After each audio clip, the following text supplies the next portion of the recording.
기온이 조금 올라서 봄이 오는가 했는데 또 쌀쌀해졌습니다. 아무래도 제가 온도에 민감하다 보니 이런 환절기가 되면 날씨에 신경을 많이 쓰곤 합니다. 아마 여러분들도 남들보다 더 신경을 많이 기울이는 부분이 있고 덜 쓰는 부분도 있으리라고 생각합니다. 이런 것은 각자가 살아온 방식이나 배경, 또 건강이라든가 여러 가지 영향들을 받습니다. 그러나 우리가 민감하게 그리고 굉장히 예민하게 받아들여야 할 것들, 주의를 항상 기울여야 하는 것들은 이런 것들이 아니라 영적 세계입니다. 눈에 보이는 것이 아니요 귀로 들을 수 있는 것도 아니지만 이런 영적 세계 것들은 우리의 영혼을 좌우하고 영생과 영벌이란 결과를 낳는 중요한 항목입니다. 이 자리에 나온 여러분들께 하나님께서 분별력과 깨달음을 주시기를 바랍니다. 우리가 주님의 뜻을 알고 주님 뜻을 구하다 보면 영적 세계에 대한 깨달음과 분별을 얻게 될 것입니다. 이것이 하나님께서 주시는 은혜요. 우리가 살아가야 할 방법입니다. 오늘 복된 주일, 주 앞에 나온 성도들께 하나님께 깨닫는 은혜 주시기를 바라며 오늘 말씀으로 들어가겠습니다. 이제 팔복도 7번째 시간입니다. 오늘 주제, 제목은 화평하게 하는 자입니다. 오늘 본문 말씀 다시 한번 보겠습니다. 화평하게 하는 자는 복이 있나니 그들이 하나님의 아들이라 일컬음을 받을 것임이라. 화평. 성경에서는 화평이란 표현을 자주 사용하지만 이것을 뒤집어서 평화라고 읽어도 뜻 자체는 같습니다. 영어로 peace, 그리고 이 화평하게 하는 자는 peacemaker, 곧 중재하는 사람을 뜻합니다.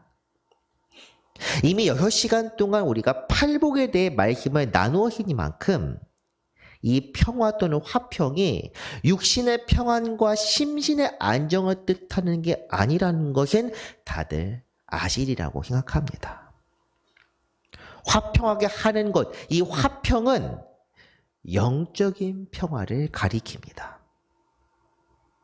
사실 영적인 평화에 대해 말씀드리자면 많은 이야기를 해도 이 시간을 다 하려 해도 부족할 것 같습니다.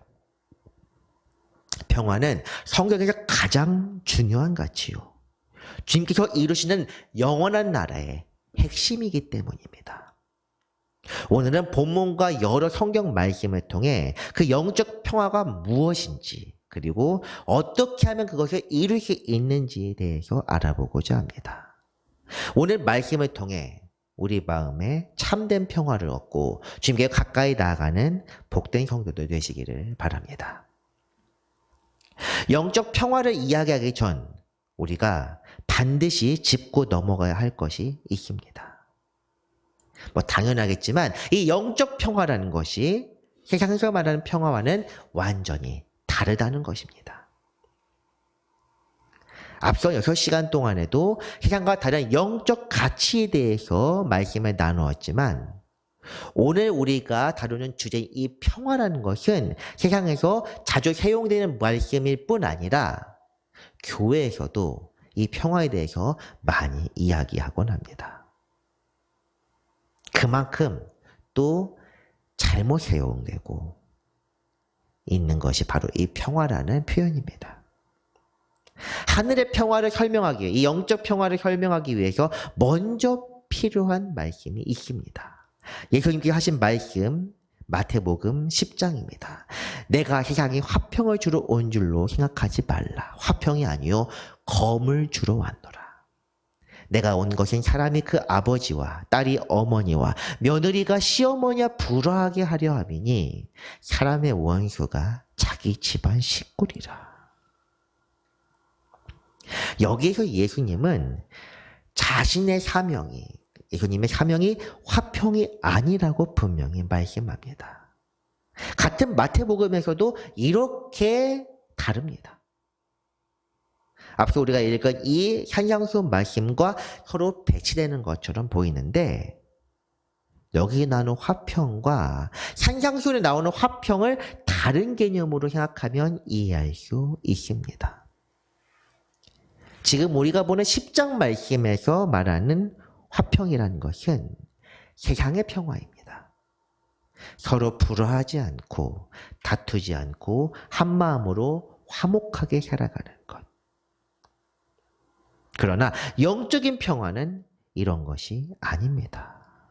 이 마태복음 10장 이어진 말씀을 보면 아버지와 어머니를 나보다 더 사랑하는 자는 내게 합당하지 아니하고 아들이나 딸을 나보다 더 사랑하는 자도 내게 합당하지 아니하며 또 자기 십자가를 지고 나를 따르지 않는 자도 내게 합당하지 아니하니라. 아멘. 세상 가치를 따르고 있는 한 주님을 섬길 수 없다는 것, 이것이 이 말씀의 핵심입니다.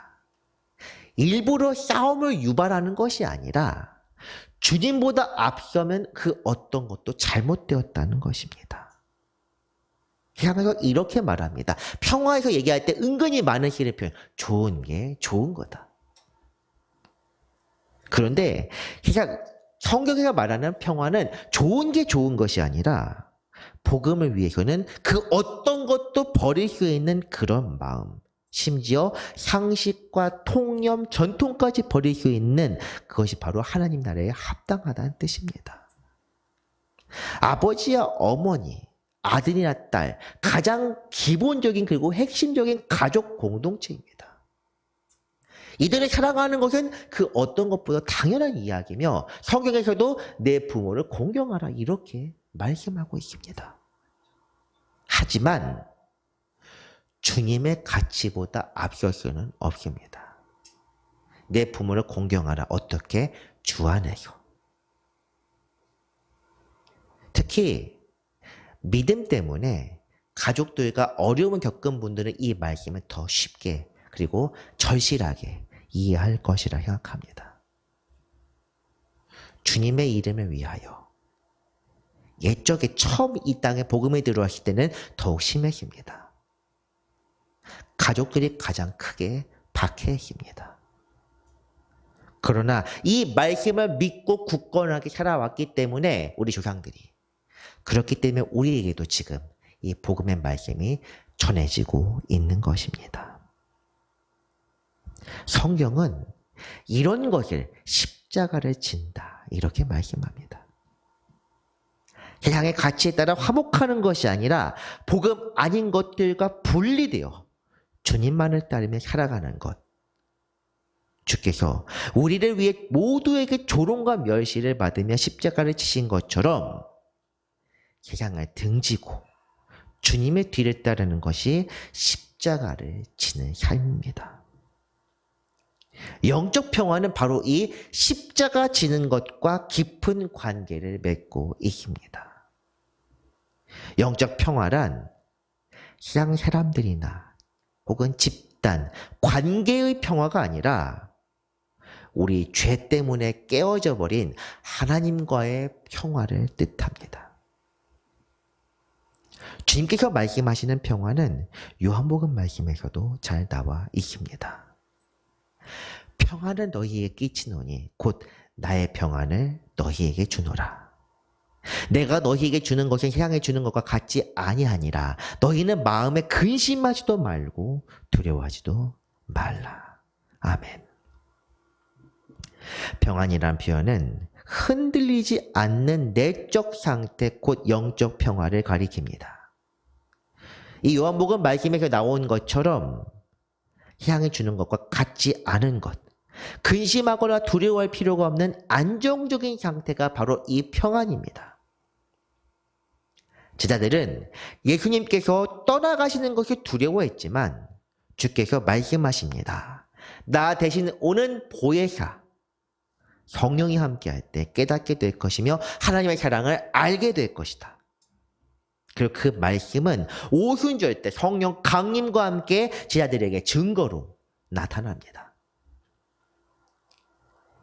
이처럼 십자가를 지는 사람이 복이 있다는 것, 내적인 평안, 영적으로 평화로운 사람이 복이 있다는 것은 당연한 말씀입니다. 하지만 성경은 말씀합니다. 나 자신의 내적 평화를 이룬 사람이 아니라 화평하게 하는 사람, 피스가 아니라 피스 메이커입니다. 단순히 구원에 이르는 사람을 가리키는 것이 아니라 평화를 이루는 사람을 가리킵니다. 그렇다면 이 화평, 평화를 이루는 사람은 어떤 사람입니까? 영적 평화를 이루는 사람, 그리스도를 본받는 사람입니다. 주님께서 이 땅에 오신 목적을 생각해 봅시다. 요한 1서 말씀입니다. 사랑은 여기 있으니 우리가 하나님을 사랑한 것이 아니요 하나님이 우리를 사랑하사 우리 죄를 속하기 위하여 화목제물로 그 아들을 보내셨습니다. 아멘. 죄를 속하기 위하여, 이것은 우리가 잘 알고 있는 내용인데 화목제물로 보냈다는 이 표현은 서로 뭔가 어색합니다. 율법에서 얘기하는 것처럼 속죄, 죄를 속하기 위해 필요한 제사는 속죄제입니다. 죄에 대해서 처벌하거나 보상이 필요할 때는 속건제를 드립니다. 화목제는 죄와 관계가 있는 것이 아니라 이 속죄제는 속건제가 아닌 제사, 곧 감사제나 낙헌제와 같이 속죄 이후에 하나님께 드리는 제사를 뜻합니다. 그런데 이 요한 1서 말씀에서 주님은 왜 화목제물로 묘사하는 건지, 이것이 바로 화평하게 하는 것과 관계가 있습니다. 예수님께서 오신 것, 그리고 십자가에 지신 것은 단순히 죄에 관한 문제가 아니라 사랑과 회복의 관계로 하나님과 사람의 관계를 풀고자 하셨기 때문입니다. 하나님께서 우리에게 베푸신 것은 엄격한 죄의 잣대가 아닙니다. 율법도 마찬가지입니다.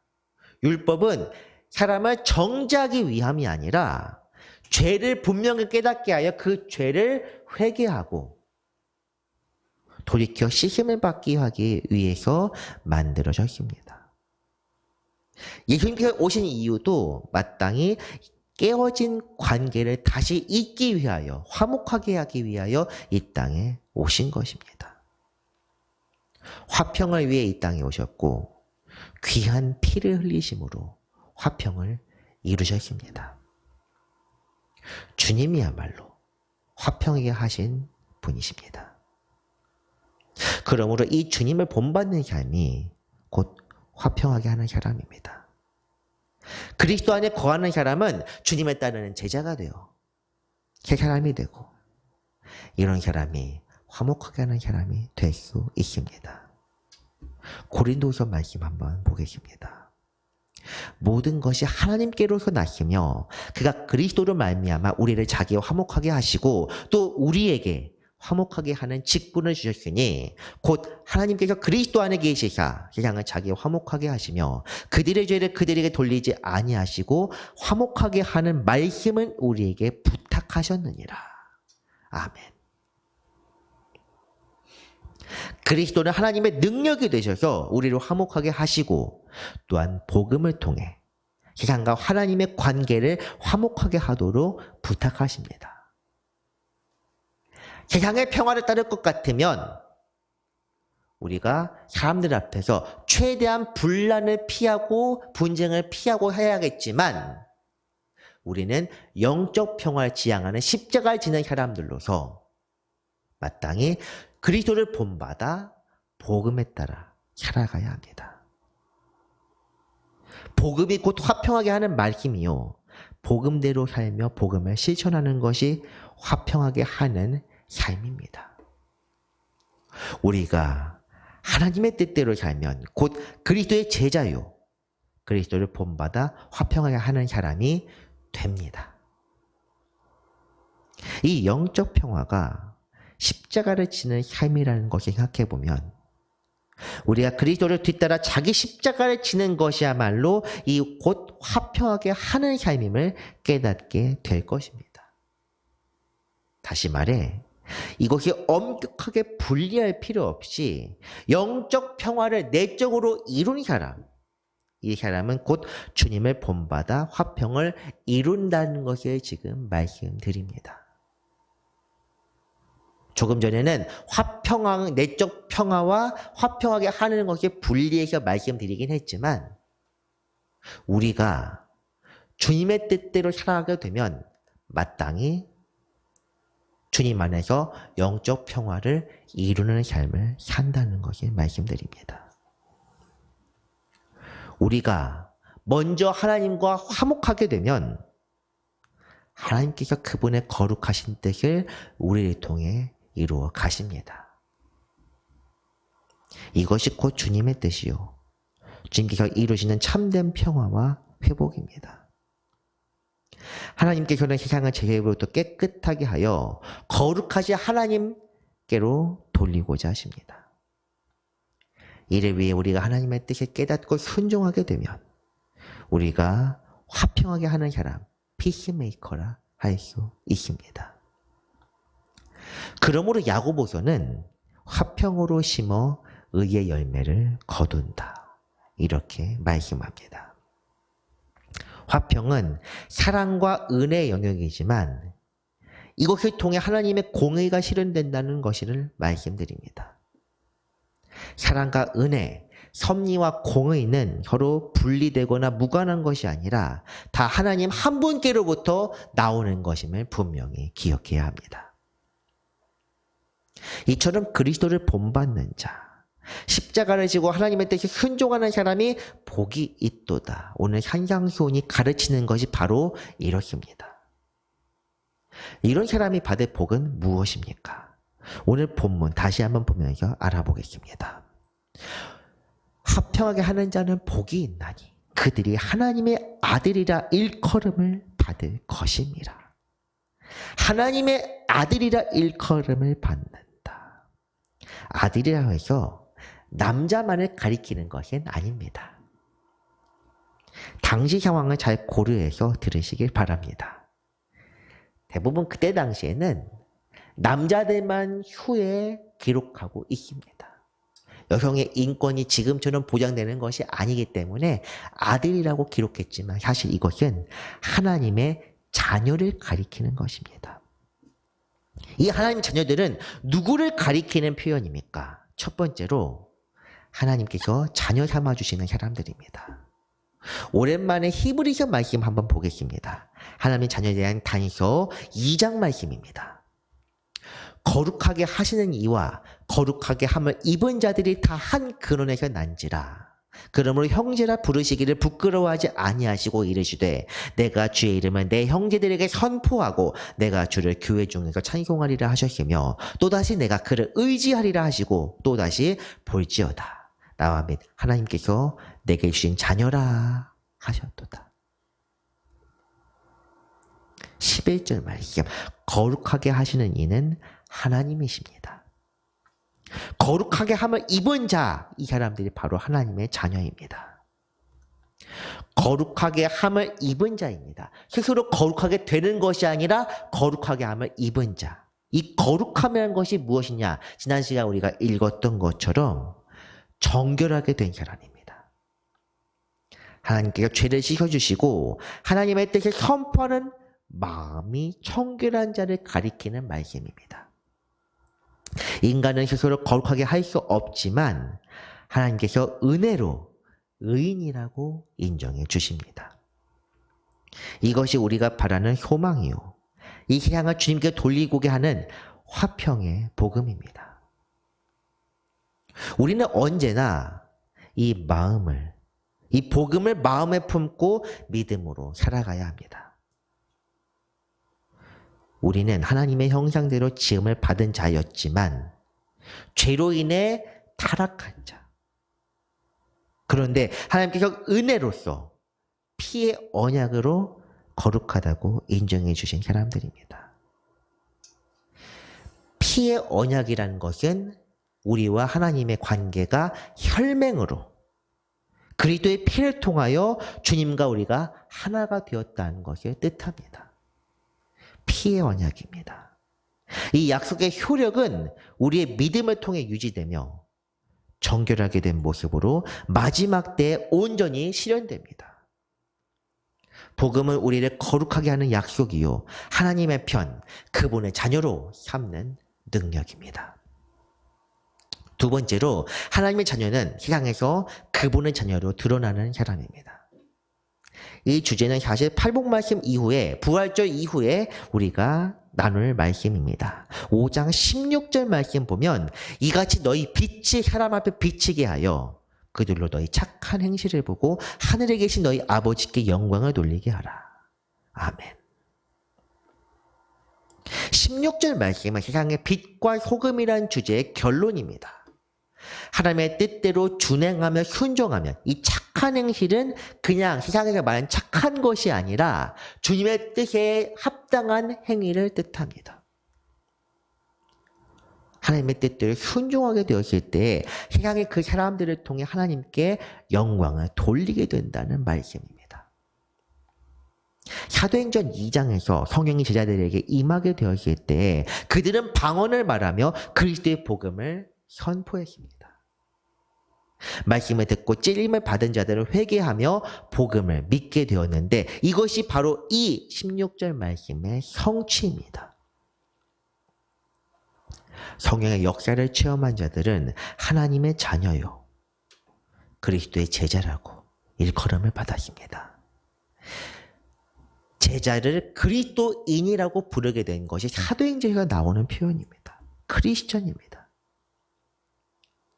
하지만 이것이 초대교회 때 예수님의 행적을 목격했던 제자들만을 가리키는 것은 아닙니다. 성령 강림 이후 주님의 역사를 체험하는 사람들, 모든 사람에게 해당됩니다. 믿고 회개하며 복음을 전하는 것, 복음대로 살며 하나님의 뜻에 온전히 순종하는 자들은 그 사람들을 화평하게 하는 사람이요, 하나님의 자녀라고 인정하십니다. 그런데 요즘은 어떻습니까? 교회 그리고 그리스도인이라는 단어가 세상에서 불편한 표현이 되어 있습니다. 차라리 예전처럼 일제시대처럼 교회가 박해받는 때라면 차라리 괜찮습니다. 그런데 요즘 교회를 불편하게 여기는 이유는 교회와 성도 그리고 목회자들 각자에게 있습니다. 세상의 빛과 소금이 되어 착한 행실로 하나님께 영광을 돌리게 하는 것이 아니라 음란과 탐욕, 거짓에 물들어 있으므로 본이 되기는커녕 오히려 부끄럽게 하고 있습니다. 통회하며 애통하며 회개해야 하는데 오히려 뻔뻔하게 고개를 들고 다닙니다. 목회자가 불법을 저질렀을 때 파직되는 것이 아니라 다른 교회를 슬쩍 넘기는 것, 이것은 교단을 넘어서 대부분의 교회에서 흔히 볼 수 있는 익숙한 광경이 되어버렸습니다. 이런 것들이 깨트려야 할 폐단입니다. 이건 전통이 아닙니다. 폐단입니다. 병폐입니다. 교회 역할이 무엇입니까? 기도입니다. 특별히 이 한국교회는 북한 교회를 위하여 기도하도록 사명을 받은 교회입니다. 기도할 수 있는 판이 다 깔려 있는데 우리는 기도하지 않고 탐욕스럽게 자기 자신만을 위해서 살아왔습니다.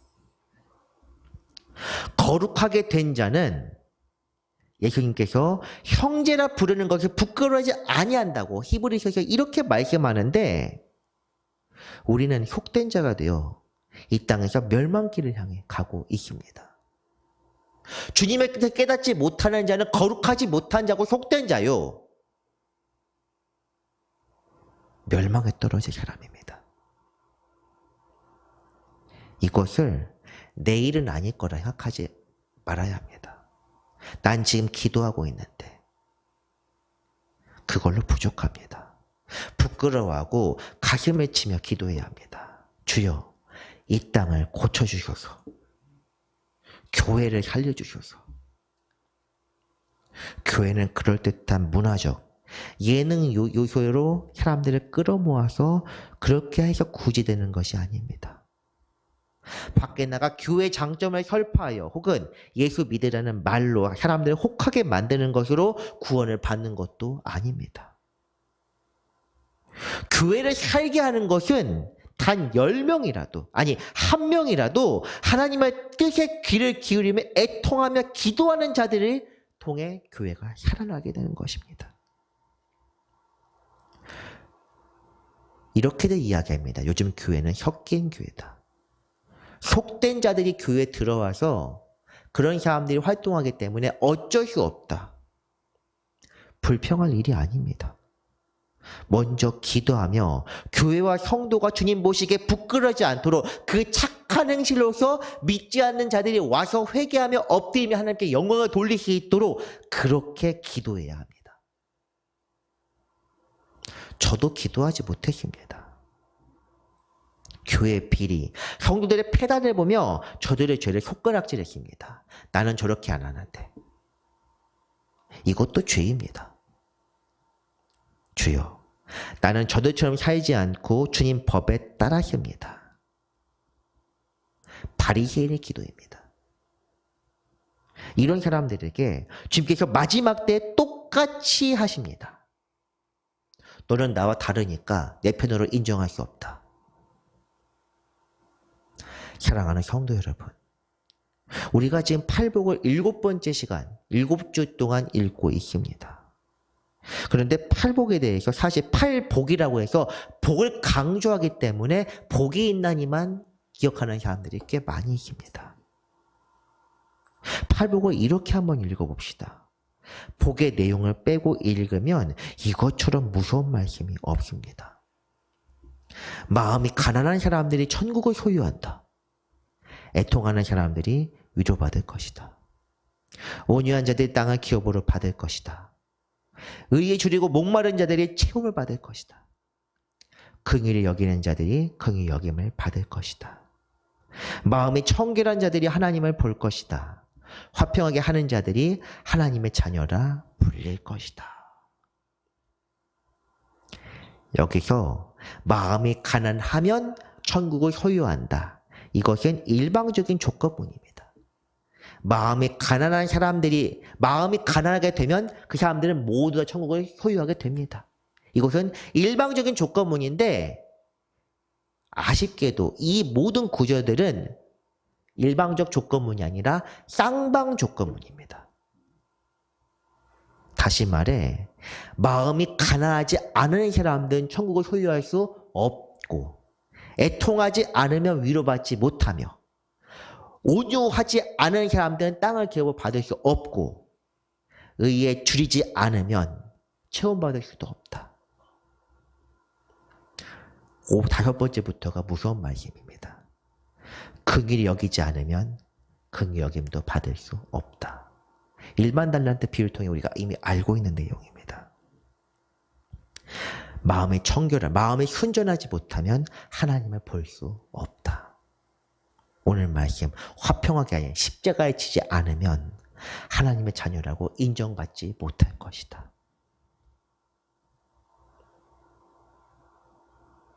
얼마나 두려운 말씀입니까? 복음은 결코 가벼운 것이 아닙니다. 세상 법칙이나 사람을 믿는 것처럼 애당초 하나님을 믿을 수도 없습니다. 왜냐하면 눈에 보이지 않기 때문입니다. 하지만 그렇게 믿을 수 있다고 해서 그런 가벼운 마음이 결코 사람을 정결하고 거룩하게 할 수도 없습니다. 공로로, 노력으로 할 수 있는 것이 아닙니다. 은혜로만 됩니다. 그런데 은혜로 된다고 해서 그냥 대대로 되라. 내가 하는 게 아니니까. 이렇게 자포자기하고 감사만 해서 될 문제도 아닙니다. 성경이 오늘 말씀에서 이야기하는 것은 십자가를 지라는 것입니다. 주님 한 분만 십자가에 지시는 것이 아니라 우리도 각자의 십자가를 지어야 한다. 그것이 바로 화평하게 하는 것이기 때문에 삶에서 십자가를 지며 주님이 당하신 것처럼 평화의 복음을 통해 고난의 길로 나아가야 합니다. 이것은 다음 주 의를 위하여 박해를 받은 그 사람들의 내용으로 이어집니다. 말씀을 정리합니다. 화평하게 하는 사람은 하나님과 화목하여 주님의 뒤를 따라 십자가를 지는 사람입니다. 이런 사람을 하나님의 자녀로 삼아주셔서 거룩하게 하십니다. 세상도 그를 보며 하나님께 영광을 돌리게 될 것입니다. 이런 은혜를 바라며 오늘 우리에게 주어진 사명에 충성하는 복된 성도 되시기를 주님의 이름으로 축원합니다. 기도하겠습니다. 거룩하신 하나님 아버지 감사드립니다. 우리를 위해 십자가에 주신 주님을 생각하며 그 화평의 복음을 믿고 죽기로 나아갑니다. 우리가 의지할 것은 바로 이 복음, 십자가뿐이오니 주께서 우리를 붙드시사 담대히 십자가로 나아가게 하여 주옵소서. 주님께서 주시는 화평을 바라며 주님의 자녀로 제자로 충성하게 하여 주옵소서. 우리를 하나님과 화목하게 하신 거룩하신 예수 그리스도의 이름으로 기도합니다. 아멘.